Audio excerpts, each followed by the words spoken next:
घोर अंधकार से भरी रात, आसमान में काले बादलों का साया, रह रहकर चमकती बिजली जो पल भर के लिए पूरे वातावरण को चकाचौंध कर देती थी। तेज ठंडी हवाएं महल की पुरानी दीवारों से टकरा रही थीं, मानो किसी अनहोनी का संकेत दे रही हों। उस वीरान महल की सबसे ऊंची मीनार से एक भयानक चीख गूंजी। ये आवाज इतनी तेज थी कि महल की दीवारें भी कुछ पलों के लिए कांप उठीं। वो कोई आम औरत नहीं थी, वो थी रानी सौम्या। उनकी आंखों में भय था, पर चेहरे पर अडिग निश्चय झलक रहा था। उनके सामने खड़ा था राजगुरु त्रिलोचन, वह व्यक्ति जिससे पूरा राज्य खौफ खाता था। त्रिलोचन की गहरी आवाज गूंजी, रानी, अब पीछे हटने का समय नहीं है।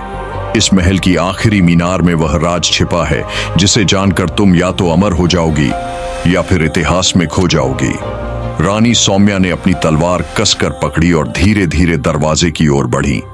जैसे ही उन्होंने दरवाजे पर हाथ रखा, हवा अचानक थम गई और फिर महल की दीवारों पर अजीब सी लिपियां चमकने लगीं। दरवाजे अपने आप खुलने लगे और एक धीमी फुसफुसाहट सुनाई दी। स्वागत है रानी सौम्या। पुराने ग्रंथों में लिखा था, काली धाम का महल शापित है, यहां जो भी गया वो कभी लौटकर नहीं आया। लेकिन रानी सौम्या ने ठान लिया था कि वो इस डर की जड़ तक पहुंचेंगी। राजगुरु त्रिलोचन ने एक आखिरी बार चेताया, रानी, यह महल सिर्फ ईंटों और पत्थरों का ढांचा नहीं है, यहां एक शक्ति कैद है, एक ऐसी शक्ति जो आत्माओं को निगल जाती है। लेकिन सौम्या मुस्कुराई और जवाब दिया, राजगुरु, इतिहास वही लिखते हैं जो डर से आगे बढ़ते हैं। महल के अंदर घुसते ही एक अजीब सा एहसास हुआ।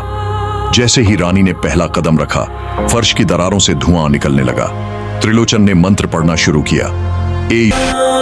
अमित की डायरीज को सब्सक्राइब करें और बेल आइकन दबाएं ताकि अगले एपिसोड की रहस्यमयी कड़ी आप मिस न करें।